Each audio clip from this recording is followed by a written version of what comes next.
Hey guys, I know many of you have been waiting for this video for quite some time. I've done videos before on how to control linear actuators using an Arduino, but in those videos we mostly talked about how to control the speed and direction of the linear actuator. The question I get more often is, how do I control the exact position of a linear actuator?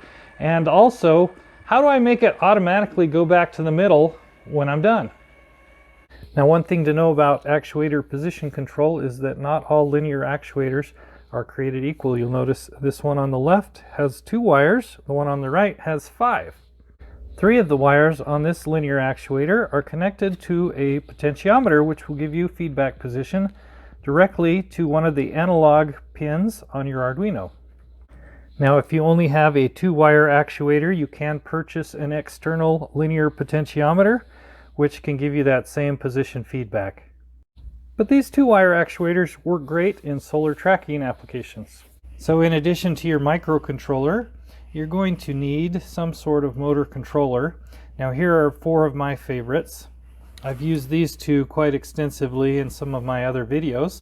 All of these controllers interface with the Arduino in a pretty similar fashion. The only difference is how many motors they can connect to and how much power they can handle.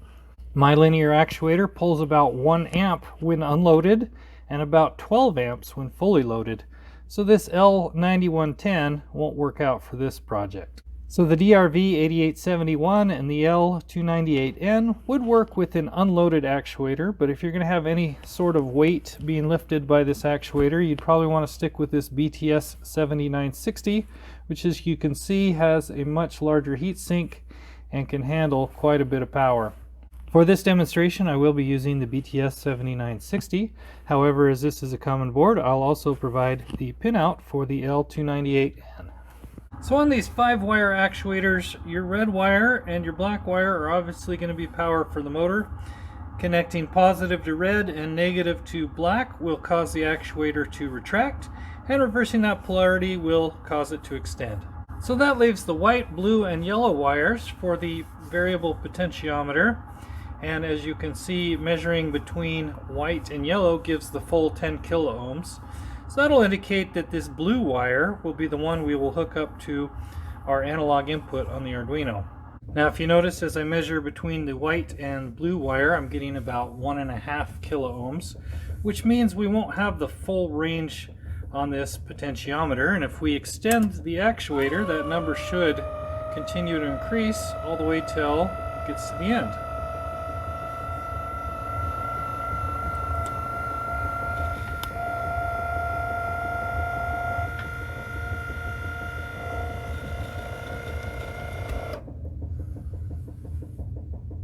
Alright, so here in the fully extended position, we're reading about 8.5 kiloohms. So we're going to want to remember those 2 numbers, 1.5 and 8.5, and we're going to incorporate those into our Arduino code. So here's the schematic. If we use the BTS7960, you'll notice that it has its own power supply and the Arduino has its own power supply. But we do need to steal 5 volts from the Arduino to power VCC on the board. Also notice that the blue line from the actuator, the middle line on the potentiometer, is connected to our analog input. And pin 7 on the Arduino is hooked to the channel output on our RC receiver. Now, if your actuator is not working properly, you may want to switch wires on pins 9 and 10 on the Arduino. It may have to do with your RC receiver and transmitter settings being inverted from the ones I'm using. Now, this is the schematic if you choose to use the L298N board.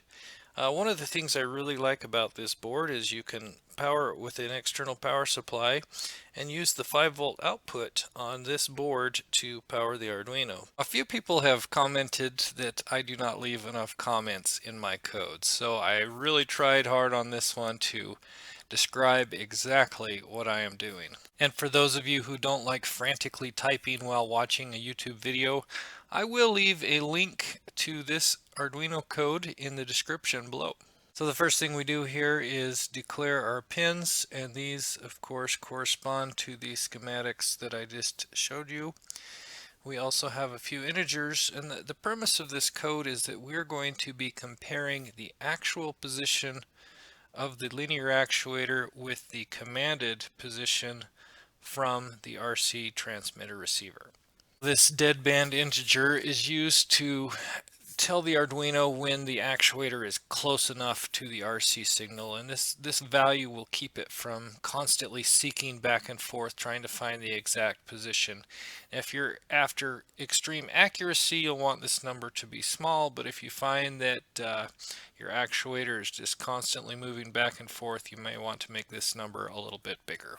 Now here in the setup loop, we are simply declaring our pins as inputs or outputs and setting both our extend and retract pins to low, as we don't want the actuator to move until we receive a command from the RC transmitter receiver. First thing we do in the main loop is read the pulse width from the RC receiver. Now we're expecting a value between 1000 and 2000 microseconds. So this constrain function just cleans that up in case the values are slightly outside that range. Down here we are then converting that number to correspond to a desired position for the actuator. So I promised earlier that we would be doing a little bit of math, and here is where it comes into play. As we measured the fully retracted and fully extended resistance on our potentiometer on our actuator, we found a value of 1.5 and 8.5 kilo ohms. And so this math gives us the expected maximum and minimum analog readings that we would get on our pin A0. So up here we are having our RC values correspond with those minimum and maximum possible positions that we would expect down here in this analog read command. So the rest of the code is pretty straightforward. Here we're saying that if we are close to the commanded position, we want to turn both the extend and retract pins off. If we are too far extended, we want to turn the retract pin on, and if we are too far in and want to extend, we turn the extend pin on. And this little delay down here also helps prevent jittering back and forth. All right, so let's test this out. If I turn the control just a little bit, it goes to whatever position I hold on the wheel. And if I let go, it returns to center.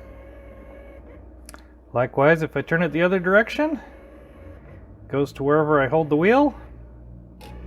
I let go, back to center.